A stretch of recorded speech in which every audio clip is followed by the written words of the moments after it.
Это «Актуальное интервью», в студии Петр Васильев. Здравствуйте. Сегодня в России отмечают День радио. Это профессиональный праздник всех, кто трудится в сфере связи и радиовещания.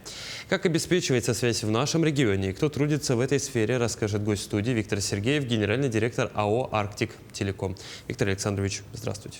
Добрый день. Давайте для начала о текущей деятельности компании. Какие услуги предоставляет «Арктик Телеком» жителям? Вы знаете, история нашего предприятия исчисляется с момента создания Якутского республиканского телевизионного радиопередающего центра. Уже, на самом деле, полувековые юбилеи мы прошли. И очень примечательно, что как раз уже как акционерное общество «Арктик Телекома» были организованы именно в день отраслей всех работников связи, именно 7 мая. Безусловно, это накладывает на самом деле на нас определенные обязательства в части технологического совершенствования и развития телекоммуникационной инфраструктуры республики. Уже продолжительное время мы обеспечиваем трансляцию телерадиосигналов в республике. Это уникальнейшая сеть, которая действует у нас, посредством которой доставляет сигналы в каждый дом наших якутян, сигналы национального телевидения, радио ТТМ, НВК Саха и Якутия-24. Покрытие обеспечивается 554 населенных пункта. Для этого задействуются и космические аппараты, и земные спутниковые станции, и приемные и передающие оборудование. Ну и на самом деле действительно данная сеть уникальная, потому что подобно ее масштабу на территории Российской Федерации нет. И очень важно, что в этом году, именно 7 ноября, будет знаменательное событие, как и ровно 95 лет произошло, когда в эфире произошло очень такое запоминающее для связистов история «Говорит Якутск». Ну вот, раз уж мы сегодня говорим и о профессиональных победах, каких побед добилась команда предприятия к своему профпразднику? На самом деле, прошлый год достаточно был для нас активным по всем видам деятельности. В первую очередь, это, конечно, развитие магистральной инфраструктуры, ее развитие. Объем волоконно-оптической линии связи у нас расширился более чем на более 5000. Мы подключили к высокоскоростному интернету 8 населенных пунктов республики, Жиганского и Алекминского района, где проживает более 6000 жителей Якутии. Был разработан объемный проект по проекту «Синергия Арктики», который, напомню, охватывает 7000 километров волс. Здесь важно было проведение трассировки кабеля, как проходить водные преграды, ну и иные технологические сложности, безусловно. На самом деле мы не останавливаемся в развитии наших распредсетей. Уже 250 населенных пунктов, где так или иначе мы представлены. Отдельную работу мы ведем по районным центрам. В прошлом году мы поработали в Зырянке, в Уснеле, в Жиганске, ну и на самом деле в других населенных пунктах. И очень интересная история, которую мы начали с нашими партнерами, с коллегами Бюро 1440, по развитию спутниковой составляющей. На самом деле мы уже договорились, что в 2026 году мы проведем совместные испытания спутниковой станции на низкоорбитальной спутниковой группировке. И очень важно, что как раз эта задача по тестированию позволит реализовать для отдаленных малонаселенных пунктов возможность подключения к интернету по техническим характеристикам, сопоставимым с мобильной связью 4-го поколения. Ну, то есть это вот один из самых амбициозных планов на год грядущий, насколько я понимаю, это низкоорбитальная станция для покрытия современной связью. Что еще планируется? Да, в том числе, конечно, это дальнейшее продвижение и развитие проекта «Синергия Арктики». Здесь у нас активная поддержка от правительства Республики Саха-Якутия, поддержка Министерства цифрового развития Российской Федерации. На самом деле задача стоит по подключению каждого районного центра к высокоскоростному интернету. Отдельно большая задача по возобновлению мощного радиовещания на территории республики. Здесь будет использоваться комплекс, который находится недалеко от города Якутска. Это поселок Тулагина, радиостанция номер 1. Мы провели определенные уже технические мероприятия.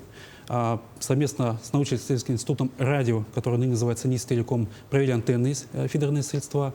На самом деле показало положительное заключение. Это уникальные технические сооружения. Провели проверку работоспособности коротковолновых передатчиков. Ну и, по сути, мы технически готовы.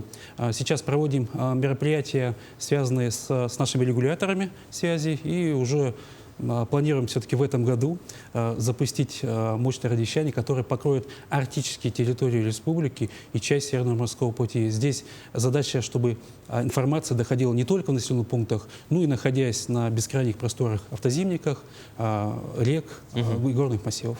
Ну вот если говорить о масштабах нашей республики, я, насколько понимаю, одна из самых главных проблем, с которой сталкиваются связисты, это наша территория обширная. И вот если с прокладкой волос, мне понятно, что преодолевать здесь самая большая преграда, как говорится, водная, а вот если мы говорим о протяжке радио, какие здесь, так скажем, преграды встречаются на пути у связистов?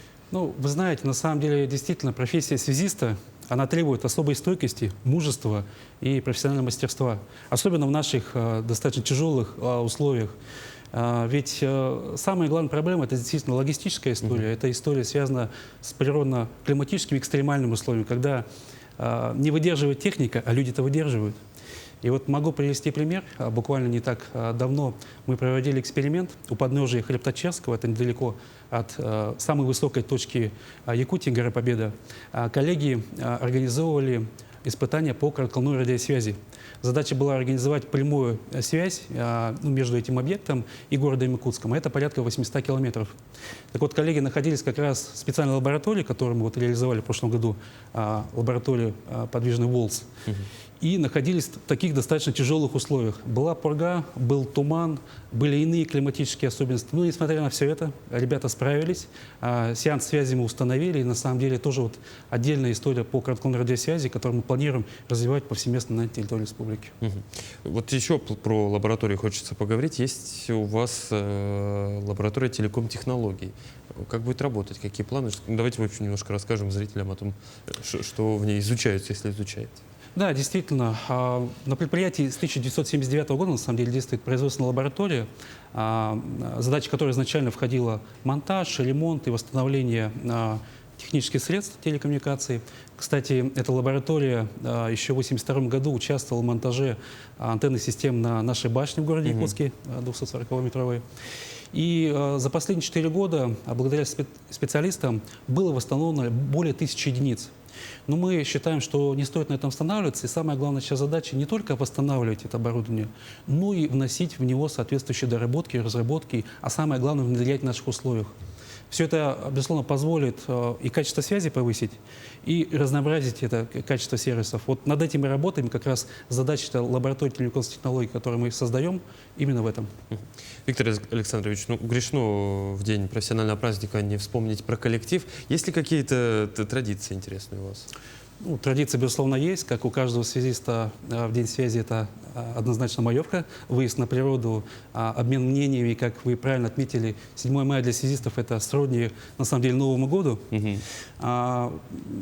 Хочется отметить, что наш коллектив действительно наполнен мастерами своего дела. Горжусь каждым из них. Это действительно факт. У нас есть, как и коллеги, которые проработали более 40 лет, имеют большой опыт. Очень важно, что есть молодые ребята, которые перенимают опыт. И вот буквально вот в эти дни мы провели конкурс профессионального мастерства у себя в компании впервые, в котором проверили теоретические и практические знания наших ребят по настройке спутниковых антенн, сварке волокна, ну и так далее. И очень большой такой положительный отзыв это привнесло. Очень надеюсь, и на самом деле мы будем на этом это продвигать, чтобы это мероприятие было ежегодным, призывая наших коллег, тоже операторов связи, присоединяться, ну, чтобы работа связиста популяризировалась, и больше людей было в эту историю вовлечено. Вы сказали вот про тех, кто работает в компании 40 и больше лет, а вот хочется поговорить о молодом поколении. Как ребята, вот, которые выпускаются из колледжей, техникумов, охотно ли идут? Вы знаете, мы ведем практику с нашим Якутским колледжем связи, а на самом деле это и производственная практика стандартная, но мы ведем практику так называемых строительных отрядов, когда на лето приходят студенты и начинают работать у нас уже, как говорится, в полях. То есть они участвуют в подключении, в устранении аварий, и это очень помогает как раз вовлечь этих ребят в эту работу. Мы видим положительный в этом тренд. И на самом деле Якутия всегда славилась большими умами, и это сейчас молодое поколение подтверждает. Ну что ж, Виктор Александрович, тогда давайте пожелаем что-то в этот праздничный день своим коллегам, и почетным, и молодым, которые только начинают этот непростой, но очень интересный путь.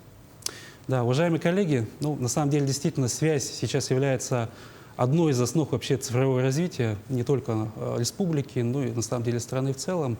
Ваша работа, она очень важна для каждого из нас. Коммуникации сейчас позволяют нам решать все возможные задачи. Хочу пожелать каждому из вас здоровья, чтобы была возможность профессионального роста, применять новые технологические решения и внедрять их. Ну и самое главное, чтобы наш потребитель всегда радовался нашей услуге и был доволен. Виктор Александрович, ну что ж, я присоединяюсь к вашим словам, поздравляю вас с профессиональным праздником, говорю спасибо, потому что, как минимум, без вашей работы наше с вами интервью бы, конечно, никто не услышал и не увидел. Спасибо, что нашли время и ответили на наши вопросы. Спасибо. Это было актуальное интервью. До встречи.